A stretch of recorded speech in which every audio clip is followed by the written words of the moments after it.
let's kick things off by having everyone introduce themselves. I'll just call you out because you're in order on my screen.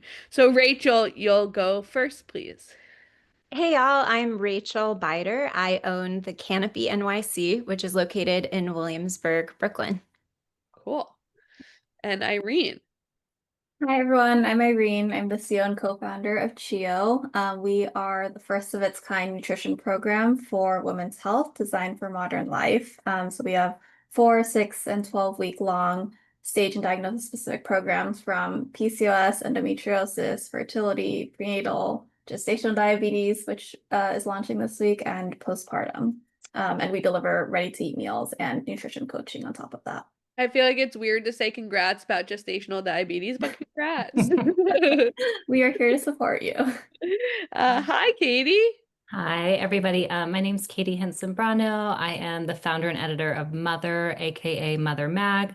It's a modern parenting website that I launched 11 years ago, kind of in response to having my first child, only child also, and just realizing there was no cool modern place on the internet that had like a great balance of inspiration and information and kind of expert vetted information and yeah, beautiful home profiles, and hopefully you guys know it.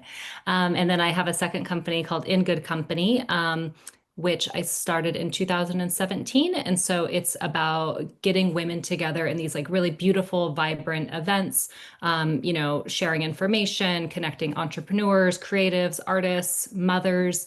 And so we started with a big conference and then have done, we do retreats in wine country and we have a membership model and all this stuff.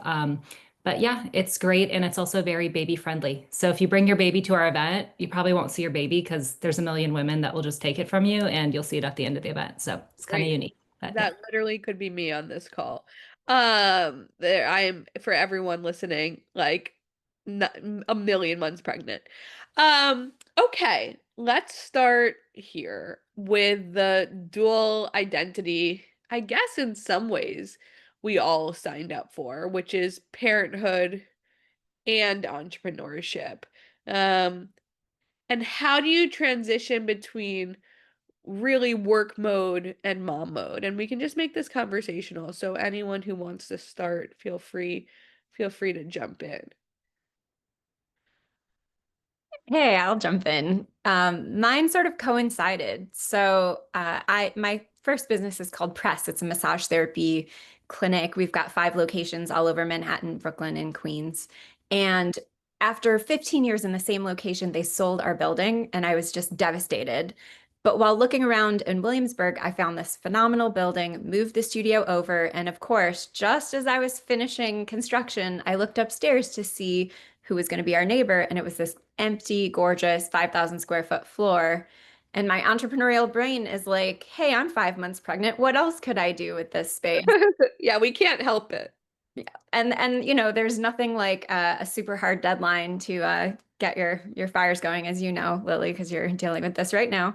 But I ended up at 5 months pregnant deciding, I really just wanted a giant, beautiful living room for my baby who is coming. I also wanted community because my first baby was born 1 week into COVID in New York City. And so I didn't get to do any of the fun stuff. Like I didn't get to go to the mom and me yoga or, any of the baby classes. And I was so isolated.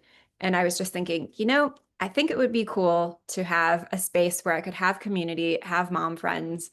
And so it's been interesting balancing work and mothering because they're sort of combined in my case. Yeah. There's a lot of times where either my partner or my nanny will be there with the baby and I'll be in the back office working, but popping out between meetings, or he'll be crawling in and joining me on Zoom meetings. And so it's been a little bit of a blurry line, which is maybe not the best boundaries, to be honest. And it's hard. It's a challenge. Yeah, that is really hard.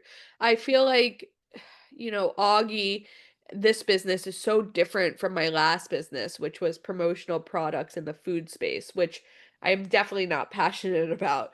But for Auggie, I feel like I really get to live the dream in so many ways that like I love being a mom, I love connecting people, I love community, and yet that almost makes it harder because the delineation between work and home is cloudy, especially when you work from home. Because sometimes I say to my husband, like, I envy your commute a little bit because at least, it's not great to be on the New York City subways in 100-degree weather, but at least you have that like 40 minutes to decompress where like I'll literally get an investor rejection at like 5:59 p.m. and then have to like or not too, but as a worst case example, and then like have to go out of my room and like immediately switch to mom mode with zero decompression time. So anyway, that's what I started to think about when you were talking about your story, Rachel. Katie, what about for you? Because I know like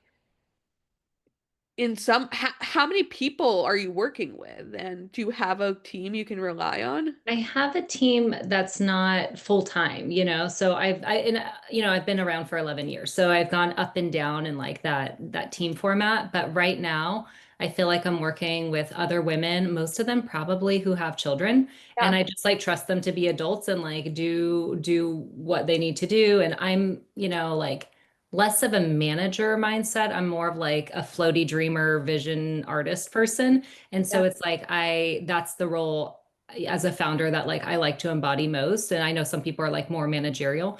So I think for me, what works is just like, yeah, working with people that are also like super self-motivated, can do their own thing and like also like live your life like during it. Like, oh, you want to, yeah, like you should go on every field trip, like you should do all the things you want to do. Cause that's what I wanted and I probably didn't have in like past jobs. But I would say, yeah, like I think it is hard, like Lily, you were saying that blurry line Yeah. between like when you love what you do, which I, 10 plus years in, like I love what I do, maybe even more than I ever have. Like I'm so Good into it, feeling. I'm excited about it. And so it's like that is hard to turn off. And I don't know if I always want to, but for one thing, I'd say like my son, he's been like he's, motherhood and mothers are like the inspiration for what I do. So I don't know. So it's very, I mean, all of us actually, we have like mom-centered businesses. So it's so ingrained.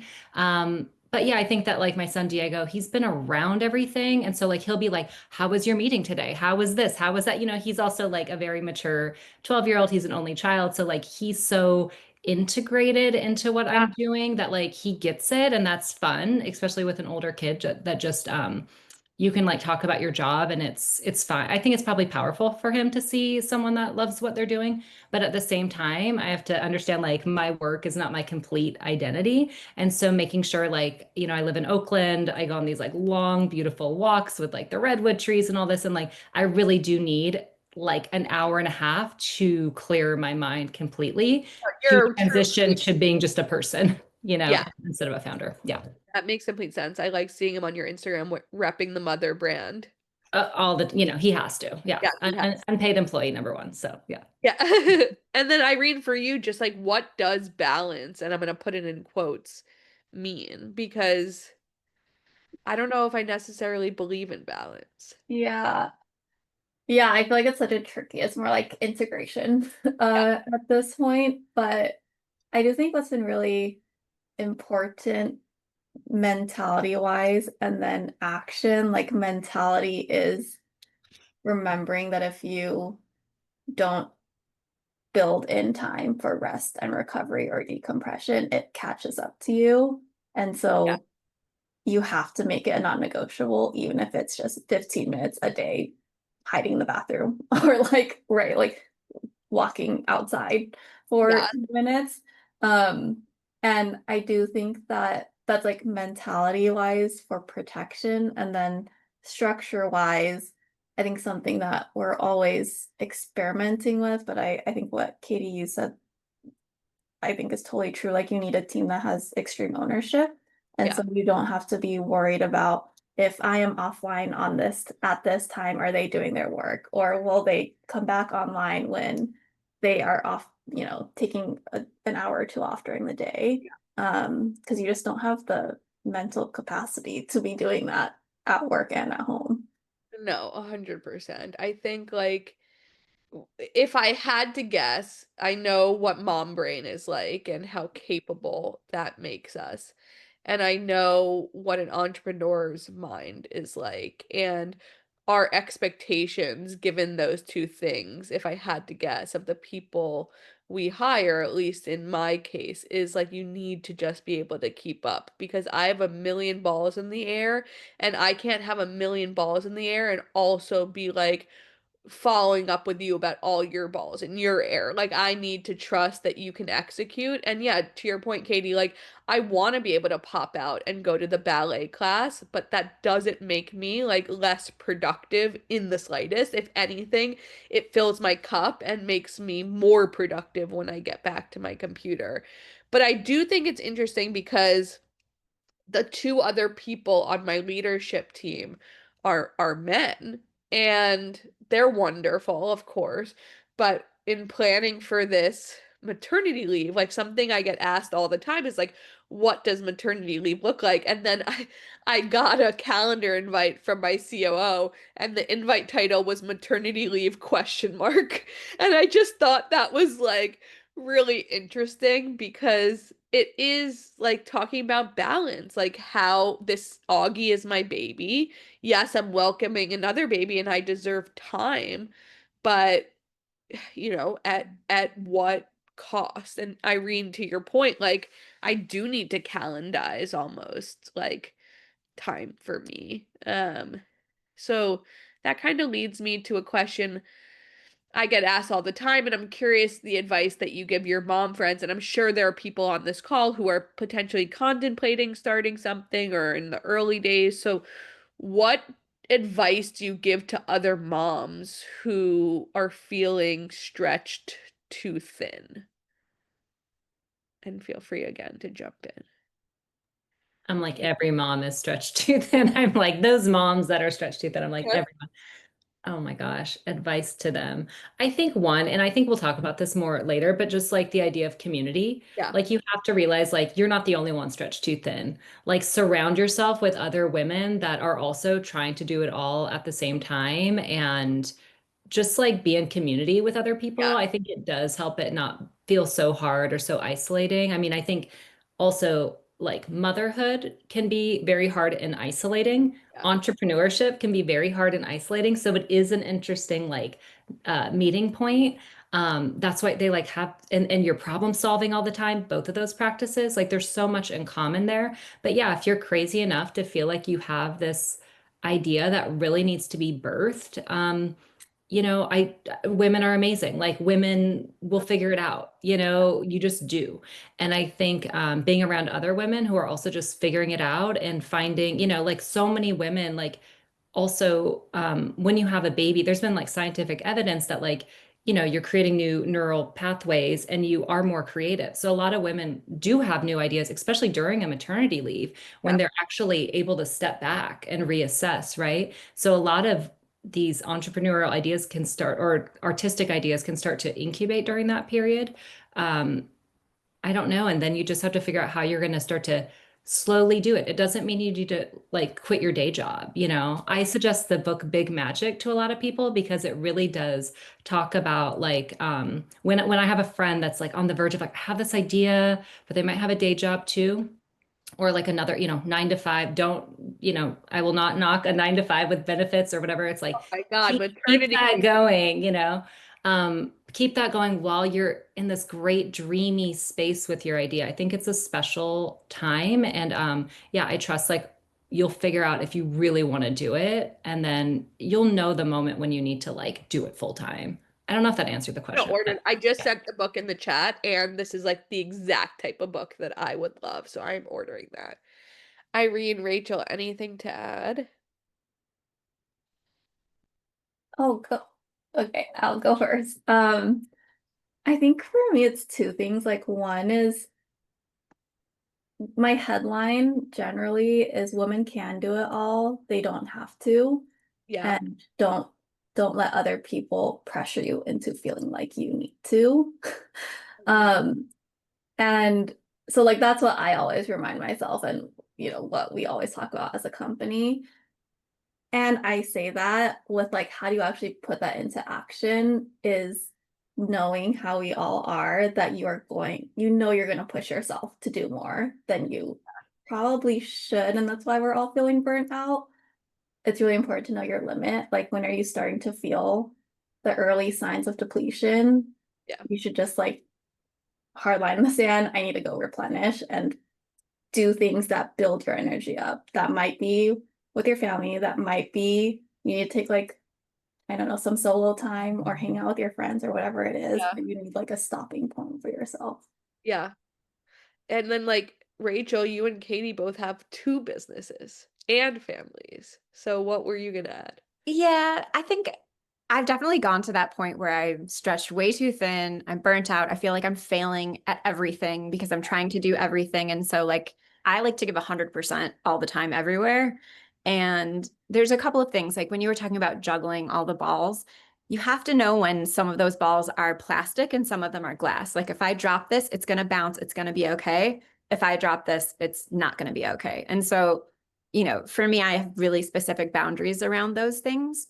And I found that, you know, initially I was really afraid to delegate and I was afraid to sort of ask for help. And that held me back more than anything.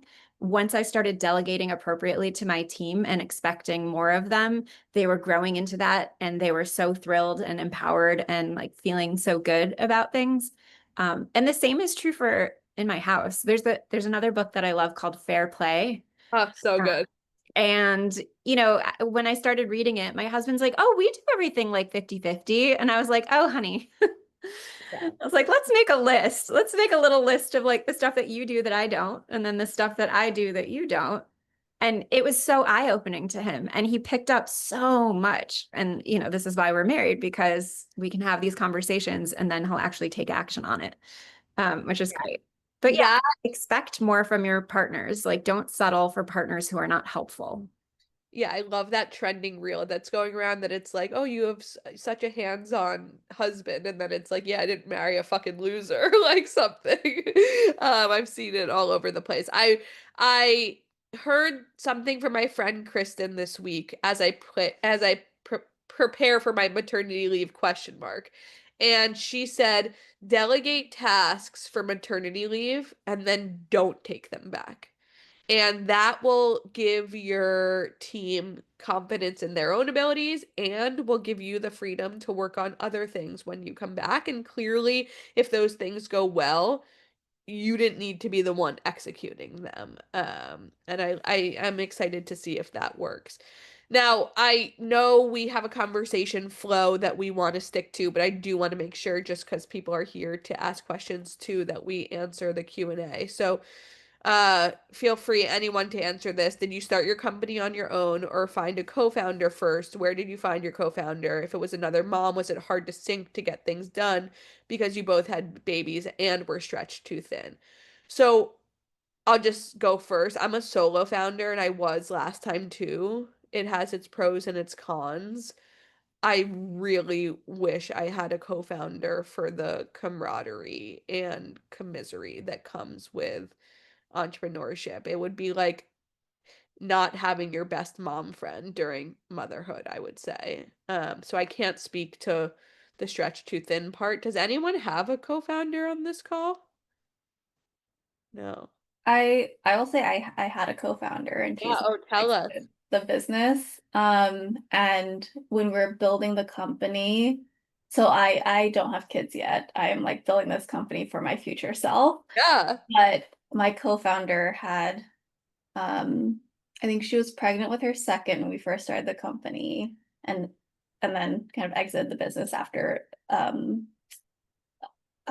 2 years and then had her third.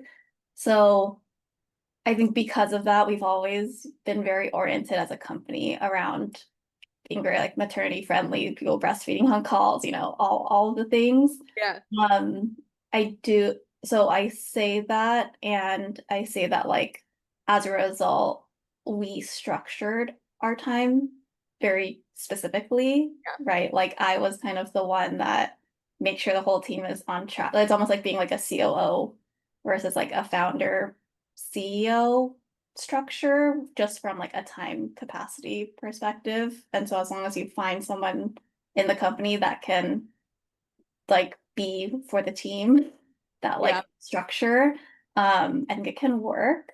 I think I've also heard from other, and this is like general about co-founders, not specific to like mom co-founder, but probably more so because you're just stretched so thin, having history of working together, Yeah. then even if you are in the life stage of motherhood as well, working together much easier than trying to figure it out all at once. Yeah. Katie, you must be around so many founders, co-founders and founders that are moms. Yeah. Yeah, I think that I think the founder relationship is hard. So actually started with a co-founder and she was there for the first 4 years, but for the past 7 years, I've been a solo entrepreneur. So I kind of feel like that's my natural state actually, I think. And so, but I see a lot of I mean, do this conference and these events for entrepreneurs Yeah. that are often entrepreneur mothers.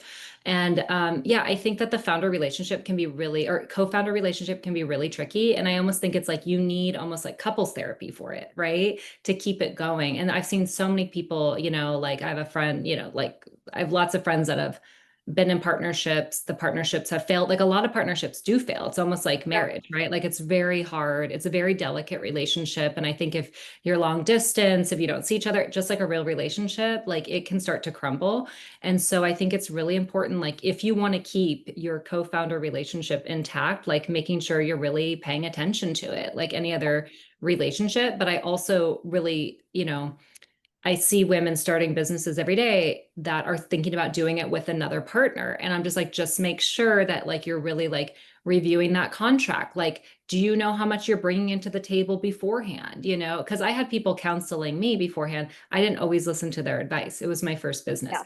So I think that yeah, talk like before you start a business with somebody else, talk to other people that are in successful partnerships or even partnerships that have failed, or like the partnership, not the business. But I think it's really good. Just like have wide open eyes because you might come in and it might be your best friend that you want to start a business with. And you also have to figure out like, is that friendship worth the business or The do you come risk. in more as business partners and then the friendship is kind of secondary? But I think it's a really delicate thing. A lot of people don't like to talk about, especially if you're in a two women founder or, several women founder company. Yeah, I've seen it a lot. A lot of things go bad. And so I think just like make sure that like your contract is like where it should be. Think about the worst case scenario, even though you don't want to think about it because you're so excited at the beginning Yeah. of a business. Think about it and also just discuss your like long-term goals because often it's just different. Someone's in it for life, someone wants to sell it, like so it's just yeah. Anyways, it's I delicate love and get as that. much information as you can. Talk to other women. It's always like the key. Yeah, thank you for asking that question because I think thinking of the worst case scenario and asking yourself, would I be comfortable with that, is a great place to start. I will say though, I know a ton of people that are in these successful relationships and it works out. You just have to, you're gonna see this person probably more and talk to them more than you talk to your partner. So it's a marriage. Um, so, Katie, you started your first business when Diego was how old? Well, I came up with the idea literally when I came home from the hospital and I was trying to search for something like on the 2013 internet. And I was just like, oh, there's no like cool site. There's no like, I can't find this. Or like I'd find myself on websites that then I couldn't, I was like, oh, I only want to be on them to get the answer to this question. And I don't want to stay on this website, right? Like there just like wasn't like a full portal editorial home. And my background's in journalism and magazines and websites. I was like, oh, I think this is, yeah, what I need to do. But yeah, sorry, what was the question? How did I launch it? I just like went into the Well, story. like no, and that was helpful, but like how old was he? Oh, wait, how old was And he? Yeah. like deciding when to Right. start a family versus like grow a business. And Irene, given Yeah. your perspective too and where you're at in building this business for your future self, and Rachel, you starting the business 5 months pregnant, like I actually think you all have really different perspectives on this. So I'm excited. But Katie, yeah, just like how did you Yeah, decide to I start? started, yeah, I kind of had this idea and I didn't know if like I would be brave enough to start it. But like one thing led to another. I won't go into it on the call, but I was kind of shoved off the diving board. Okay. And it made me start the company. And like maybe before I would have been totally ready. So I ended up launching it when he was 1 year old. But I was also thinking in the same way as like Rachel and Irene, like I want to build this company because I had my first child like before a lot of my friends were Yeah. pregnant or even in a like long-term relationship. And I was like, I want to build this so that it's there before they have children, right? So it's like building something for women and for the future. So very aligned there. Yeah, we can talk about that too. I mean, that's a very hard place to be in. The first friend in your friend group to have a baby is extra lonely. But you go from expecting to expert really, really quickly.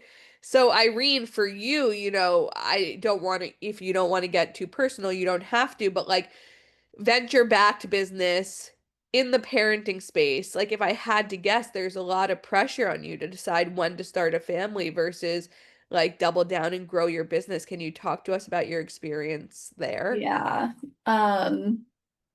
Yeah, that's funny because my husband and I literally are like trying to figure out the timing Yeah. and when is the business stable enough, all those things.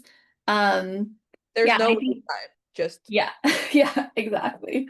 Um, always new problems. But I think for me, I started this business actually while I was in graduate school, and I had the idea for it because I saw my aunt go through her pregnancy and her postpartum journey, and it was during COVID. So I saw exactly how her recovery was, very up close and personal. And my background before starting this company was all in like healthy food access, yep. solving for food deserts. So I was just like kind of shocked that there wasn't some type of nutrition protocol or way to heal through food, because that is what I know and what I've seen from my family abroad. So I think once I had that idea in my head, I couldn't like unsee it. I was like, wait, but why don't we do these things? And why do other countries have this? And so our stories, I guess, like basically I thought it was just a project on the side. So I kind of did it for fun, just to test it out and be like, am I crazy? Am I the only one that thinks that this should exist? Because it's kind of like not, there wasn't really a comparable option in the US. And it kind of ended up taking a life of its own. But I did spend a lot of time thinking critically of like, is this, even though I didn't have kids yet, like, is this the critical window for me to start a company, knowing that I I have this energy to do it later? And do I think that I have enough of like gas in the tank to when I know that what a VC backed company needs? Yep.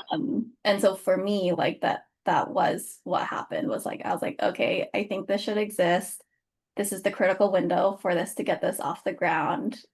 And can I give myself 4 years from graduating to getting it to a place that it can live without me in every What year are we at?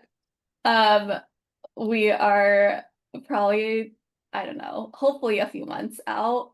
Like Okay. next year is when my husband and I are like, okay, I think I think Well, I we didn't should. mean that. I meant what year are you at since starting the company? Oh, we are at year 4, so Okay. right around the So the time. stars are aligning. And Time will tell, but yes. time will tell. That's my answer for everything right now. Everyone's like, when are you going to labor? Time will tell. I don't know what to say. Yeah. So Rachel, for you, a little one at home, post-COVID, 5 months pregnant, you're like, okay, this sounds good. So, I'm a big believer in Parkinson's law, which is Okay. the task will expand or shrink to fill the time allotted. Okay. So if I give myself a year, it's going to take a year. Give yourself 3 months, it's going to take 3 months. Yeah. So to be fair, I went into labor 3 weeks early. So we finished construction the day I went into labor. I was so pissed. I was like, damn, I needed those extra 3 weeks. But, Yeah. Pregnancy, it can happen anytime. Like labor does not, you can't really plan Discriminate. those Yeah. things, even the best laid plans. So that set my timeline back by a couple of weeks, but I am so insanely prepared that I had a feeling that something of that nature would happen. So I love Trello, I love Monday, I love any kind of organizational situation. So I had my spreadsheet of absolutely everything, like where we ordered it from, what it cost, how many we needed, what size is it, when was it delivered, where does it go, has it been placed there? Every Okay. single item, top Love to that. bottom. Because I run brick and mortar with massage, I'm so used to all kinds of like supplies, purchase order, like all that stuff. Are So you also a Virgo, Rachel? I'm I just curious. am. Oh, Yes, yeah. September 19th. Duh. Yes, the Virgo in me loves to stay organized. So I was like, my team can execute this without me because I have it so detailed down to the where does it go, where does it come from? Because I know when I start something, if I'm going to open a few more of these, it's easier to have the playbook from day one, and you write the playbook as you go. So yeah, uh, there isn't really a good time to do any of this, right? Like having kids throws a wrench in everything. You might need more time to recover. You might need less time to recover. You might have terrible postpartum anxiety and depression like I did with my first child. Like you just don't know how it's going to go. And so I think you like plan for the storms and then you just fucking do it. You Yeah. decide and take massive action and just do it. Yeah, got no choice. Okay, that I love that. And that's, yeah, you just plow through. You're making me realize I have a few more things I need to do to set my team up for success from a documentation perspective. So you just kicked me into high gear. So thank you. Let's talk a little bit about money and business and also being a parent because a question just came in and I'm gonna get to the full question, but I believe Rachel, you're bootstrapped. Katie, correct me if I'm wrong, bootstrapped. Irene and I both venture backed. So lots of different perspective here. This question is how do you all balance investing in the business, both time and money, with taking care of your little ones? I'm the full-time caregiver right now for my baby and also a founder and want to hire childcare, but that would mean investing even more money in something that doesn't make money yet. If you don't mind, continue to write in. I'm just curious what the business is because I think that helps set the context. And if you're not comfortable sharing, that's completely fine. Um, I don't want to say it's impossible to be a full-time parent and also a full-time entrepreneur, but for me, there's no world in which I could do both. Like my nanny makes this possible. And I make it very clear to her that that is the case. To not be making money and to be feeling like you're bleeding money and paying someone else to raise your kid. Oh, hi, Ellie. Okay, for when? Oh, she has a company. It's amazing. If you're in New York City, you can get a babysitter basically that she's vetted and she's awesome. So definitely check it out. Um, um, Bleeding money is so painful for me. I have such a bad relationship with money that with my first business, the thing that made it possible for me was I was 24, young and so naive. I don't think I could have taken that same risk with a kid now. And that's why I decided to raise money this time around. But I guess I think Ellie and she's bootstrapping too. So Irene, if you're okay with it, I'm gonna have Rachel and Katie just jump in here first to give some advice. Yeah, I can say that I also want to talk about like partner privilege, right? If you are partnered with somebody else who is making money, that puts you in a different, I think it's something people don't often want to acknowledge or talk about, but like I was and am married, and my husband, when I started my company, well, for one thing, I wasn't making a lot at my previous company because I was, I was kind of young and women aren't paid a lot and just it was a creative business. So I kind of knew if I started my company, I could at least probably make what I was making. If not, obviously the idea was more, and I had a couple leads on maybe some advertisers that would invest in Mother and that would give us a few $1,000s and all of that. Mind you, me and my co-founder, we didn't pay ourselves an official salary for a while. So like that wasn't actually even something I was figuring into the business, but it was kind of like whatever's in the bank account once in a while, just cut it in half, issue checks, Yeah. but it wasn't like a salary. And I think that some people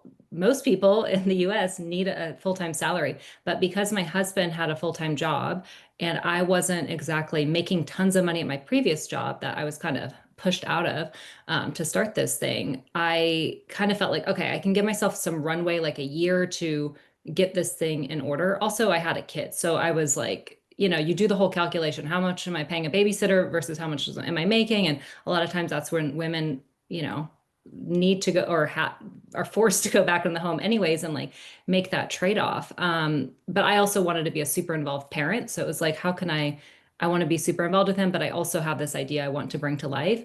And for me, I also was a nanny in New York for a long time and I was a babysitter before that. So I knew I wanted someone kind of like who I was when I was in New York. I was like, I want like a college student that just needs a few hours a day, and that's what I got. And that's really how I built Mother and In Good Company. I would get a bit like when my son was probably, I mean, ever since he was probably 6 months old or 3 months old until maybe he was like two-ish, 2.5, I think. I had the same babysitter and she was a college student. She grew with us. She was probably 19 when she started, then like 22 or whatever, 23.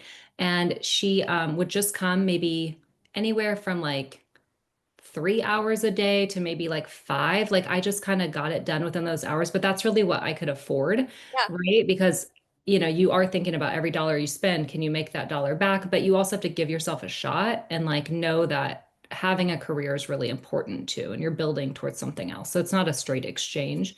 But anyways, I just want to say I did it with a babysitter. And then we got to the point where Diego was in preschool, right? And then he's in public school. So like so childcare has been free after that preschool run, right? So and then before that I just worked with babysitters and had like a good hourly rate. And so I was able to make it work. But I also acknowledged the privilege in having a partner that had a steady paycheck Yep. that paid most of our bills during that building period. So Yeah. 100%. Rachel, what about you? What does your village look like? How did you do it? Yeah, so I mean, I very intentionally waited a long time to have my second child, knowing that there's no freaking way I can have two young ones at the same time. So, I have a 5-year-old and now a 17-month-old. And I very much like you, Lily, started my business at 24. I started press when I was a kid myself before I had kids. And so that is my mainstay. That's my income. I've chosen to reinvest everything back into Canopy because we're still in growth mode and not super profitable, to be honest. So, the first year of business is always, we have to sort of plan some runway there. And the way that we've gotten through it between my husband and I, because he also works full time, is to have an au pair this year, which has been Cool. phenomenal. Oh, I love they her. live with you. She lives with us. Her name's Delara. She's from Germany. She's the best. We love her. She has made our lives so flexible. One of the things that was super important to me as a person who's lived in New York for 25 years was just the ability to kind of come and go as I please. And we can say, hey, would it be cool to do Thursday night so we can have a date night? And then she can listen to the monitor. I like to be there for bath time every night. Bath time is really important to me. That's like a really bonding time. But yeah, it just makes it so much easier because it allows us to sort of come and go. And I can say to her, hey, come to Canopy. I'm here. Like, let me know when he wakes up from his nap. And then she can bring him over and I can spend time with him that way. Yeah, that's so nice. Yeah. And then just Irene for us, venture companies, the expectation. So I bootstrap my first one, and just to be super clear, bootstrap is when you don't raise outside funding and you invest the profits to grow the business from the business. Venture, you go out, you raise money, you give a portion of your company in equity to investors, and you then have expectations to return their money, ideally 10x.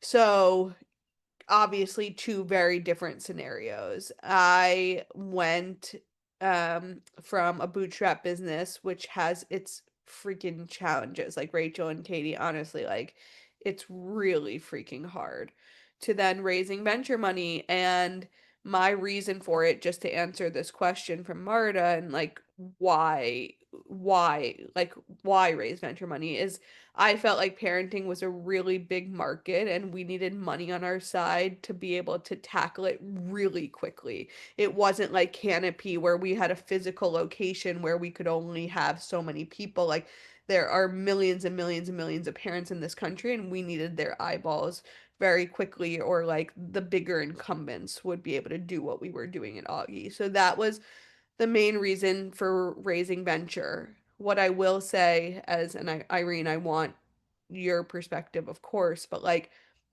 the stereotypes are real. Being a mom, being a woman, being in the parenting space, you are often on Zooms with people who frankly just have no idea what it's like to be the default parent, and actually what a competitive advantage that is to invest in somebody who is, and how capable you have to be that person and also be able to run a business. And, you know, we businesses change and have different different directions, but when we first went out to raise venture money, the idea was we were going to launch a baby registry, and I can't tell you how many people we spoke to that had no idea what a baby registry was. And I was like, "What?" And they're all parents for the most part. So that was my decision for raising venture money. You have to have really thick skin. My advice would be completely take the emotion out of it. You're gonna get rejections. That just is part of it. And if anyone tells you differently, they're lying. Um, so yeah. Irene? Um, I feel like this is like a Pandora's box. Like I feel like this is therapy. I just almost cry. Yeah, and I will share that for us, we actually started out bootstrapped our first year and then raised venture money after that. I I think both bootstrap and venture has pros and cons. It depends which pain you want to have. And the reason that I raised venture was because I knew I wanted to swing big. Like I wanted to make our nutrition programs covered by insurance, and that you cannot do without Yeah. investing in research, investing in the product experience, the go to market, et cetera, et cetera. If that was not my goal, I would not have raised venture money, because I also think it's really sexy in the short run because you finally have money to hire people to help and all these things, but it does come with strings, and you have to recognize that you raise one-time venture money, you will continue to be on a fundraising hamster wheel, and how much do you enjoy fundraising actually being a core part of your job? Like, Yeah. it's not a one-time decision. So I think that's just like the cautionary tale around it. Like, just know what you signed up for and that you're going to be spending your time doing board meetings and readouts, and you have a boss actually. Yeah, it's not like you take money and they're like, "Oh, have fun." It's a deal with the devil. I mean, it just is because you're at their beck and call. Yeah. Yeah. And another thing I will say about venture funding, which I wish someone had said to me, it's like similarly to Katie, what you were saying about like choosing a co-founder, you're choosing a partner like a marriage. That is also true with investors, and yet you have hundreds of calls, somebody offers you money and you're like, okay, and you don't really take the time to do my experience talking to other founders, to do the due diligence that you should be doing on that partner. So it is a two-way street, and if you are considering venture money, I would just say do your research on the person before like the check is fun and sexy and may feel like far and few between, but still do your research on your investors. I did for our seed round, and I'm so thankful that I did. Um, yeah. So I want to be respectful of everyone's time. I guess where I want to end is on, we talked a little bit about like, or Rachel, you did, about like being the default parent, and I define that as carrying the majority of the mental load at home. And then we also have businesses. Can we talk just like a little bit about how we balance the mental load? I guess your strategy was to use fair play. It seemed like it worked for you. Katie or Rachel or Irene, anything else that work in your households with your partners to help balance? I would say, I don't know, like, if you have a male partner, sometimes things get better over time, like that they could understand it better. Like this is we're in a specific age of feminism, Yeah. right? It was a certain way before us, and it will hopefully be a different way for our daughters and sons. But yeah, I think right now, actually, I feel it feels somewhat balanced. I don't know if the word is balanced, but I don't feel like tons of I mean, luckily, 12 years in, I don't feel tons of resentment towards my husband about like that he's not picking things up or whatever. Also, it's very different when you have very young children. They Yeah. need you in such a different way, Yeah. And so it's very hard and very frustrating. But luckily, I've got past that hump. I would also say we're gonna set up this thing. You guys might have heard of it called the hearth display. Of You guys course. know Love this is. those founders. Yeah, I love the founders. And I'm very excited about setting it up, but it's basically like this big display in your house and it says your different schedules. And I have like right now, luckily, Mother and Good Company are so doing so much, right? And so I have events in like all these different cities, and I'm very excited to set up this display because it'll really, and it's supposed to be about gender equity too, and it's about like, hey, the schedule and all the tasks are there for everybody to see, including the children. So don't say that you don't know it because it's on the display. And so I think it'll be interesting to see if that, not that we have a Be huge the problem there. monitor. Yeah. Yeah, but I'm excited about that also just for my kid to like see like, okay, I don't want to tell you a million times, like this is when I'm out of town. Yeah. This is what time my flight is. This is when I'm coming back. This is when I have a party at night. This is when, like all these different things. Yeah. So I'm excited about that. We'll see if it's a tool that works, but we're gonna set it up soon. So yeah. Okay. I got gifted something from another company, although I love Hearth, and I'm excited also to set it up because I think like, you know, their men especially respond well to seeing something directly in front of their faces. Irene, Um, I use am on their the fair play journey. We have like right now a very janky little like Notion board with all the tasks and points and um yeah, so that's what we're doing for now. But I have been eyeing the hearth display, so yeah. I'm gonna look into it too. Yeah. I will say we started this 3 weeks ago. We skipped one. We've done two. Weekly one-on-one. Over Zoom, 30 minutes, middle of the day. I made an agenda. Not that he's like I'm managing him, but as if we're colleagues. And it was really helpful because I think like at 9 p.m. when my mind's racing because that's who I am. And I'm like, but you didn't do this or this or this or like he is like, dude, I'm on the couch, I'm horizontal. Like that's not the right time for him. And I think meeting him where he was at and like treating it like work because it is has really helped us. So sounds like get a hearth, buy fair play, or have a one-on-one with your partner, or maybe do all of them. And I But know Rachel still has to answer that, but I was also going to say, oh like, yeah, I know in my case that like I actually like all the school stuff. So it's like I'm going to be the one that like knows when the school play is, like knows when this, and like I like to do that report card. I know what's there. My husband does like the sports stuff and also the like billing and like his appointments and his shots and all that. And it's like I don't want to think about that. So it's also like I'm not involved with that stuff, but I am really involved with the other stuff. And if he's like, oh, I can't go to that school play, I'm like, it's fine. Like I have that, So I think dividing tasks has been good for me and, just yeah, choosing opting what out you of certain things. Yeah. yeah, that's interesting because it's like sometimes I'm like, what do I actually want to give up? And am I just nagging him to nag him, or do I want the appreciation? Because, like, yeah, to your point, you got to delegate the things you don't want to do and not the things that you're going to resent. Yeah. Rachel, sorry, I thought. No, you're good.